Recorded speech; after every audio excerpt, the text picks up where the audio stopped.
Hi everyone, it's Sarah Todd. Welcome back to my YouTube channel. Today's video is on a juicy topic because we're going to be chatting about dating and disability. This video has been highly requested by several people for a very long time, so I am so excited to finally be posting this for you all. Let's not waste any more time. Let's get right on into it. In my opinion, dating can be intimidating for everyone, but especially when you're disabled. And that's partly why I personally avoided dating for a long time. I'm 24 now, but I've had a physical disability since I was 8 years old. I have limited movement in my arms and hands. So my disability is extremely unique, very unusual, not common at all. So with that comes a lot of misconceptions, a lot of misunderstandings. And so it can just make my life, my friendships, my relationships much more complicated than they are for non-disabled people. So not only do I have the general intimidation of dating, I have all of that added intimidation that comes with being disabled and having an unusual disability and trying to date. So I did not date in high school. When I was in high school, I was very much focused on my work. I was like, all right, I'm gonna go to school, I'm gonna get my work done, I'm gonna do my after school activities, I'm gonna do my homework, I'm going to study, I'm going to shower, I'm going to eat dinner, go to bed,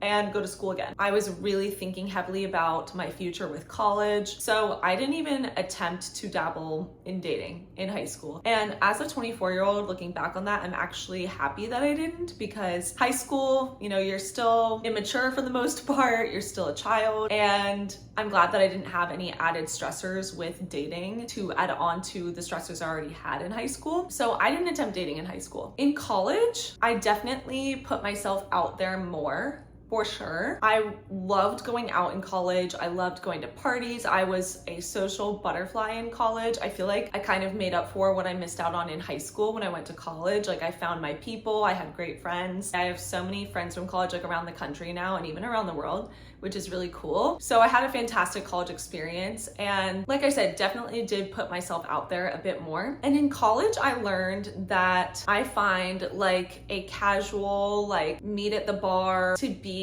a bit more like low stakes than like an actual serious date for me. And I think for me, that was because I felt like I didn't owe that person any information about myself because we didn't know each other. So I didn't feel pressure to tell them about my disability, to justify anything to them. And that was honestly kind of refreshing for me. Like, it took a lot of that pressure off my chest because that was something that I was really scared to share. Like, even with how confident I am and like very secure in my disability identity and very proud to be disabled, it can be scary for a lot of reasons sharing that with somebody in a romantic context. And it can even be dangerous. I've always felt like I'm already vulnerable as a 5-foot tall woman, but being disabled, I am incredibly vulnerable. So I'm always super careful about sharing information related to my disability with strangers that I meet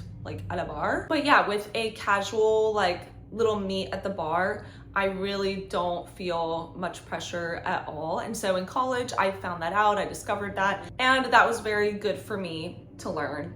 And no, like, very good to learn things and know things about yourself when it comes to how you want to approach dating. But with that, I learned that guys often don't notice that I have a disability. There was this one time where I was chatting with this guy at a bar. We'd been talking for like over an hour, and he was holding my hands and he mentioned something about my hands being super soft. And I found this so funny because my hands actually are softer because they don't have muscle tone to them, especially my left hand. So my left hand is the hand I can't move at all. My right hand I have limited movement in. So the right hand definitely has more tone and definition than the left hand does. And he was particularly commenting on my left hand especially. And I was just like, oh, I use hand cream, because I do. I use hand cream every night. But I thought it was so funny that he had pointed that out. And maybe that was him like kind of noticing something was different about my hands. I'm not sure, but he didn't ask and it didn't come up. So the disability thing can lead to some funny interactions. It made me realize, like, I think that guys often don't notice my disability, or maybe they do, they're just not like super sure what's up, or they feel like it would be rude or like too forward to ask, which I totally understand. I feel like there's this whole mentality around like you should never ask somebody what their disability is, and I think that is totally true in most cases, but in some cases it can be okay to politely ask. But yeah, I think it can be tricky navigating the whole disability situation when the person doesn't know you very well and they don't know about your disability, because the question becomes to disclose or not to disclose. And I think that obviously if I'm looking to pursue something long term, I want them to know about my disability 100% from the very beginning. But for just like a chat at the bar, they don't necessarily need to know. Now on to dating apps. Personally, I am not a huge fan of dating apps. I would much more prefer to meet somebody in person, like very authentically, but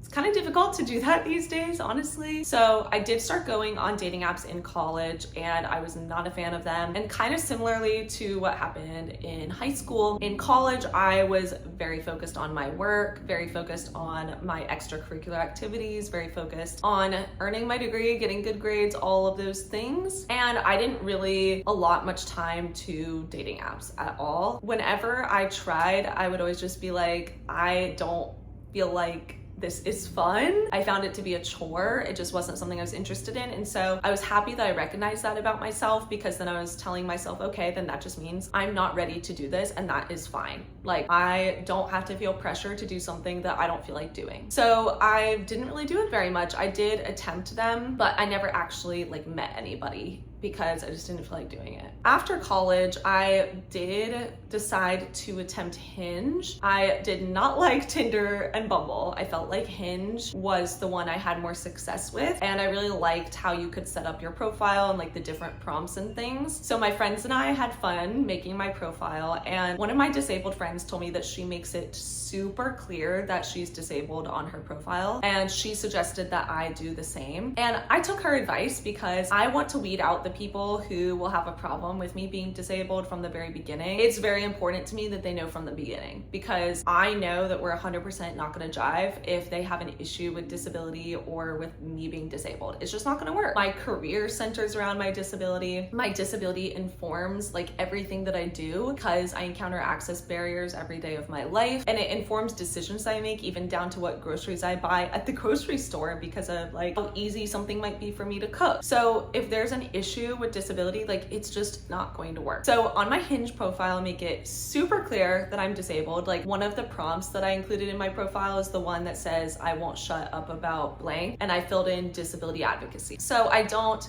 say what my disability is or how it affects me, but I do make it clear that I'm very interested in disability by using multiple of the prompts. I use more than just one of the prompts to make that clear. And what's interesting is I've noticed that most people don't choose one of the disability responses to respond to if they want to match with me. They'll usually respond to the one that I have that says I like horror movies, or the one that I have that says we can party together. They typically don't choose the disability one, and maybe they just feel like it would be disrespectful. Like, I honestly think it would be a bit forward for them to just be like, oh, what's your disability, or do you have a disability? But I think something that could be a really good response to the disability one is, oh, this is so important. What's your connection to disability? Because then that's not directly asking me if I have a disability or what it is, but it's allowing me to choose how I respond to that. I've had people respond in that way, and I really like that and find that we typically have a good conversation when they reach out in that way. But I don't blame people for being unsure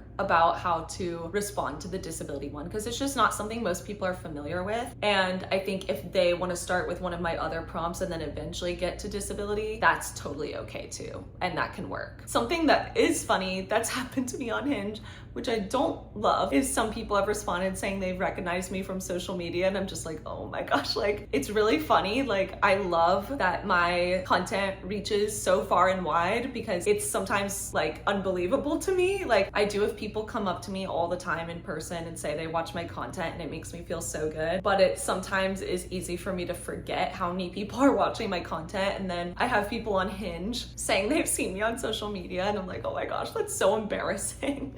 But it's funny. It's happened multiple times. Really, really funny. Anyway, not to get off track, I just thought that'd be really silly to mention. Something I also make sure that I do when dating in general, especially when using an app, is to look out for red flags. And I think everybody should do this. It's easier said than done because people can be sneaky, obviously, but with disability, things just become even more complicated, as I said, and it's especially important to make sure we're looking out for things that might just be a little bit problematic. One of those things I look for is condescending behavior. So that can be in the way they're talking to me, like when they match with me. That can be in person too. Like one example I have of this is in college, I really liked this guy. My friends knew that I was into him and we'd had some meals together. We would hang out. And one of my friends said that they didn't like how he treated me. And I did not notice him treating me differently than he treated anybody else until this friend pointed it out to me. And once they pointed it out to me, I realized that he would give me tons of hugs and would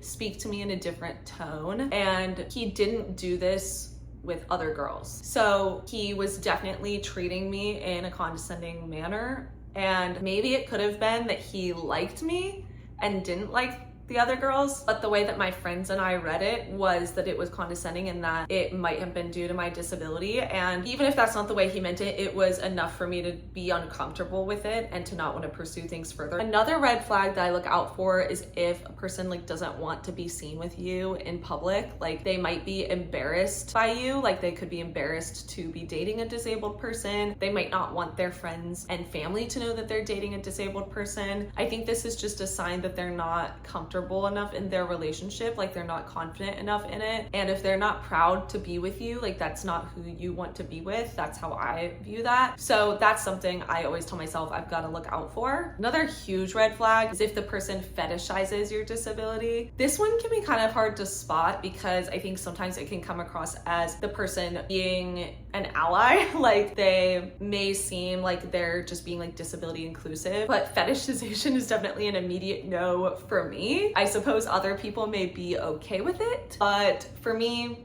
it's definitely an immediate no. And aside from red flags, for me, I've come to the conclusion that I don't need to be dating a disabled person. I used to think that that would be something that I would love and like really want, but I've come to realize I don't need to be dating a disabled person for them to accept me and my disability and for them to be disability inclusive and accommodating and kind. I think if I happen to find somebody who's disabled and we click and we fall in love, then that's amazing. But if I don't, if I click with somebody and fall in love with somebody who's not disabled, that's also amazing. For me personally, I don't think I need to be dating somebody who's disabled. I do know, however, that I will bond with a person much better if they at the very least have a bare bones understanding of disability. Like if they understand basic things like that you shouldn't just jump in and help a disabled person without asking first. Like little things like that are very important for a potential partner to know, in my opinion. So I definitely do look out for a basic understanding of disability because I don't necessarily want to have to educate a potential partner on very basic disability inclusion principles. I also, though, at the same time, don't fault somebody for not knowing things because it is okay to not know things as long as you're not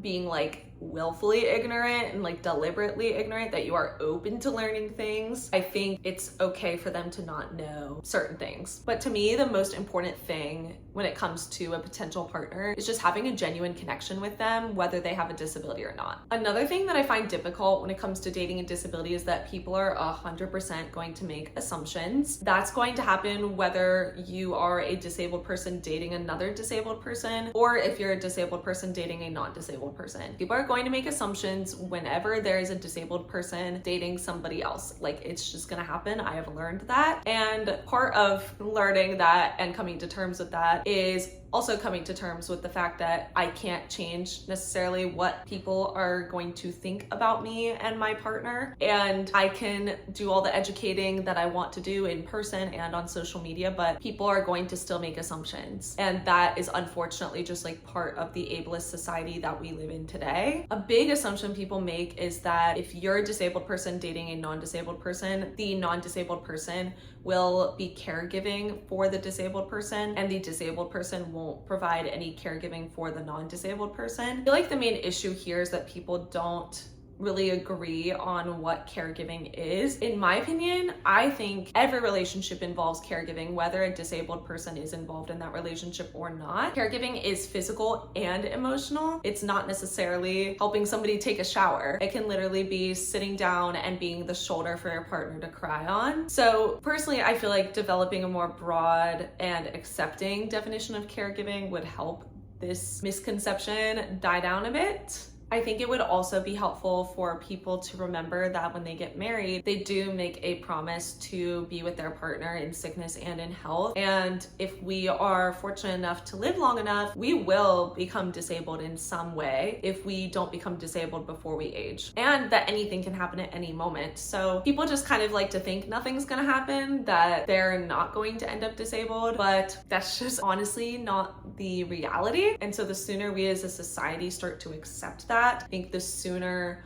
our viewpoints on partnerships involving disability will improve. At the end of the day, it is ableist to act as if the disabled person will only be taking and not giving. Caregiving is give and take. So it is something that occurs on both sides of the relationship, in a healthy relationship, that is. So if anybody tries to make a disabled person feel bad for being with a non-disabled person, and as if that disabled person doesn't deserve to be in a relationship with that non-disabled person, or they're not good enough, or they're gonna be a burden, it's ableist. Like, plain and simple, it is. And so that definitely is still a problem that many disabled people face when it comes to dating. I think for me, since my disability is so complex when it comes to visibility, I don't think I face that as much. Like, I don't think I have a non-apparent disability, but at the same time, it is not super apparent. It is not always glaringly obvious, especially if I'm wearing long sleeves, because one of the obvious indicators of my disability is my atrophied arms. So I feel like I don't really face this assumption as much as a disabled person who might use a mobility aid, for example, might face this. So I am fortunate in that way, honestly, but it is still something that can definitely happen to disabled people with all different kinds of disabilities and with varying levels of visibility. I think the main takeaway that I want viewers